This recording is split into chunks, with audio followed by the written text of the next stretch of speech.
भक्ति सागर में आज हम बात करेंगे अयोध्या के राजा भगीरथ के बारे में, जिस वंश के महाराज रामचंद्र थे। उसी वंश के उनके कई पीढ़ी पहले अयोध्या में राजा सगर राज्य करते थे। राजा सगर की दो रानियां थीं, केशिनी और सुमति। राजा सगर ने यज्ञ आरंभ किया। प्राचीन काल में यज्ञ के समय एक घोड़ा छोड़ दिया जाता था और वह विजय का चिन्ह माना जाता था। राजा सगर के घोड़े को इंद्र ने पकड़ लिया।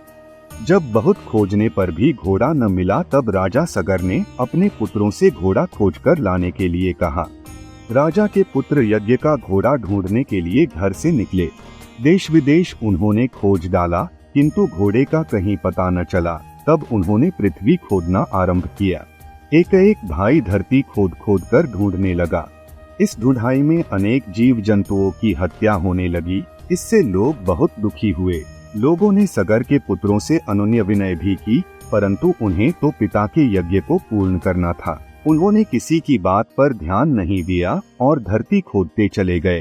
अंत में एक स्थान पर पहुँचे जहाँ मुनि कपिल बैठे हुए थे और वहीं उनके निकट घोड़ा बंधा हुआ था। राजा के पुत्रों ने समझा कि हमारे पिता के यज्ञ में विघ्न डालने वाला यही है। क्रोध में बोले, तू ही हमारे पिता के यज्ञ के घोड़े को चुरा लाया है। देख, सगर के पुत्र तुझे खोजते खोजते आ गए। मुनि कपिल को बहुत क्रोध आया और उन्होंने इन पुत्रों को वहीं भस्म कर दिया। राजा सगर ने बड़ी प्रतीक्षा के बाद भी जब देखा कि मेरे पुत्र नहीं लौटे, तब उन्होंने अपने दूसरे पुत्र को भेजा। इनका यह पुत्र बहुत परिश्रम से वहां पहुंचा। उसे सारी घटना का पता चला। घोड़ा वह ले आया। यज्ञ समाप्त हो गया।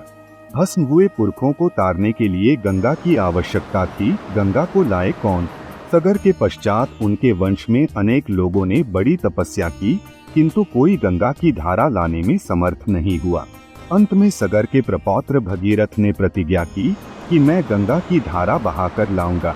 भगीरथ विख्यात महाराज दिलीप के पुत्र थे। इन्हें अपने पितामहों की कथा सुनकर बड़ा दुख हुआ।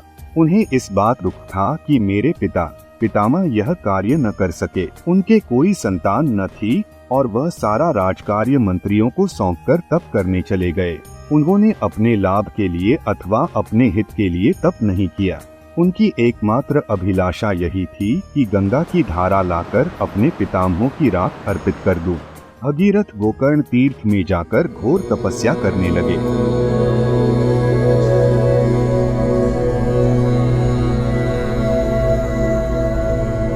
ब्रह्मा के प्रसन्न होने पर उन्होंने दो वर मांगे। एक तो यह कि गंगा जल चढ़ाकर भस्मीभूत पितरों को स्वर्ग प्राप्त करवा पाए, और दूसरा यह कि उनको कुल की सुरक्षा करने वाला पुत्र प्राप्त हो। ब्रह्मा ने उन्हें दोनों वर दिए। साथ ही यह भी कहा कि गंगा का वेग इतना अधिक है कि पृथ्वी उसे संभाल नहीं सकती। शंकर भगवान की सहायता लेनी होगी।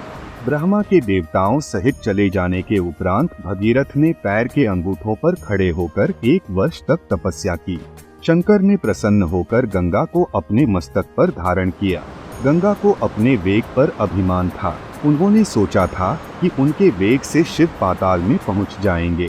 शिव ने यह जानकर उन्हें अपनी जटाओं में ऐसे समा लिया कि उन्हें वर्षों तक शिव जटाओं से निकलने का मार्ग नहीं मिला। ऐसा कहा जाता है कि गंगा को लाने के पश्चात और अपने पितामहों की धार्मिक क्रिया करने के पश्चात बहुत दिनों तक महाराजा भगीरथ ने अयोध्या में राज्य किया। इससे स्पष्ट है कि उन्होंने गंगा की धारा अपने राज्य के हित के लिए बहाई। वाल्मीकि ने अपनी रामायण में उस घटना का बहुत रमणीक वर्णन किया है। गंगा से हमारे प्रांत को बहुत लाभ होता है।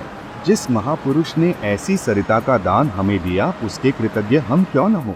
भगीरथ जी के कार्य का महत्व हम इस बात से समझ सकते हैं कि यदि आज गंगा न होती तो हमारी स्थिति क्या होती। जब मनुष्य कोई कार्य करने का दृढ़ संकल्प कर लेता है, तब कार्य कितना भी कठिन हो, देखने में कितना भी असंभव जान पड़ता हो, वह कर ही लेता है। एक दो नहीं, ऐसे सैकड़ों उदाहरण मिलते हैं। हमारे देश के इतिहास में ऐसे अनेक महापुरुषों का वर्णन है। भगीरथ एक महान राजा ही नहीं थे, महान व्यक्ति भी थे। उन्होंने मानवता के हित के लिए सब कुछ किया। चिरकाल